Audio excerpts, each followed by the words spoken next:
Hello. Now, if I asked you how many red cars you'd seen today, what would be your answer? Now, if you're honest, it would probably be none. You may have seen some, but I bet you couldn't say for sure. But what if, when you left the house, I said I would give you £50 English for every red car you spotted? You'd certainly look out for them then, wouldn't you? Now, this red car theory is often described in a more general example as a way of finding your own opportunities and luck in life, seeking out opportunities just so they don't just pass you by. You need to be aware of these opportunities. Well, this is my photography in a nutshell, this red car theory. I go out of the house with my camera and I usually have a subject in mind. I give myself subjects to spot and things to shoot. I have clear goals. So if I go out thinking I'm going to continue my chairs and benches project, for instance, and I start looking for more of those, I can almost guarantee I will spot some that I would otherwise just have walked past. That's what I do, and therefore I suggest you do it too. Having subjects in mind will make you more productive as a photographer. It will enhance your vision. It will make you more aware of the subjects out there just waiting to be photographed that currently you may not be seeing the potential of. You're walking straight past them. Now, of course, what if you don't have a subject in mind? What if you don't know what you want to photograph? What then? Yeah, good point.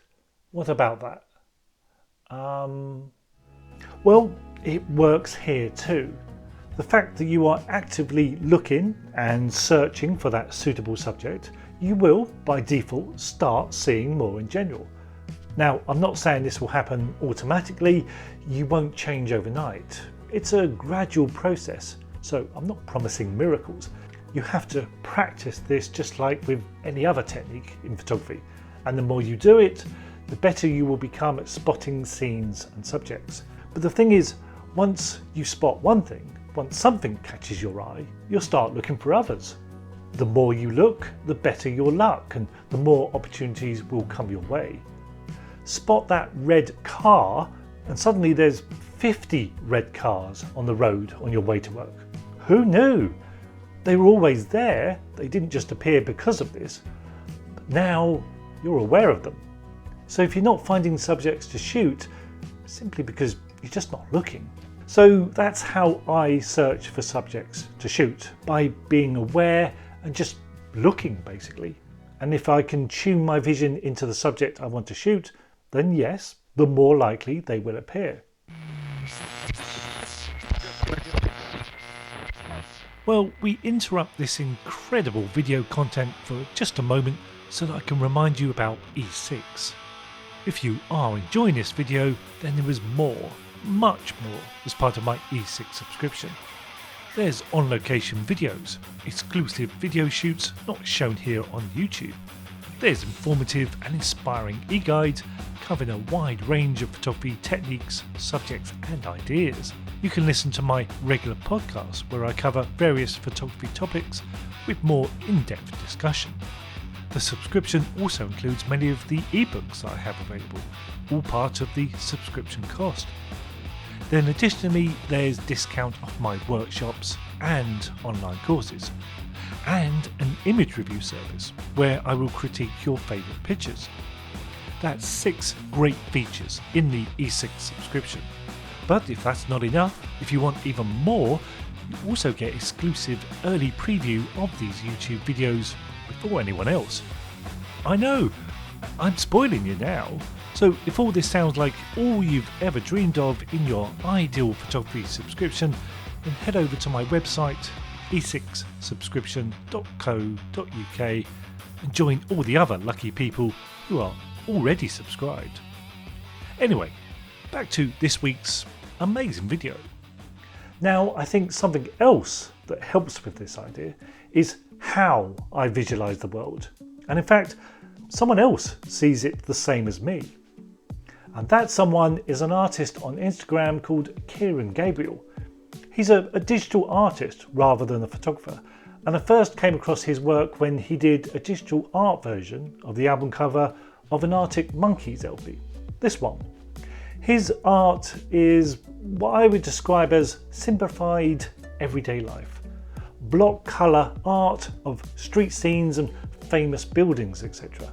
And believe it or not, seeing his work was a moment for me, as this is how I see the world.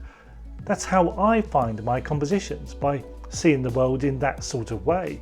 It's like he's creating my own vision in his work. I should charge him, really. Anyway, go check him out on Instagram and see some of his amazingly creative work, and at the same time get an insight into how I visualise things. So to spot the scenes I do, to photograph the subjects that catch my eye, you need to understand how I see the world, and that's very much in these block-shaped forms. And it's also realising how much we actually miss simply because we aren't really looking for it.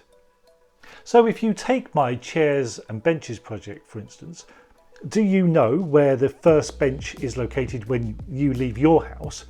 Where is your nearest one? Or on your route to work, how many benches do you actually pass?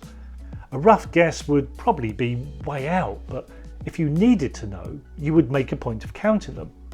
If each of those were potential subjects, it would be really useful to know.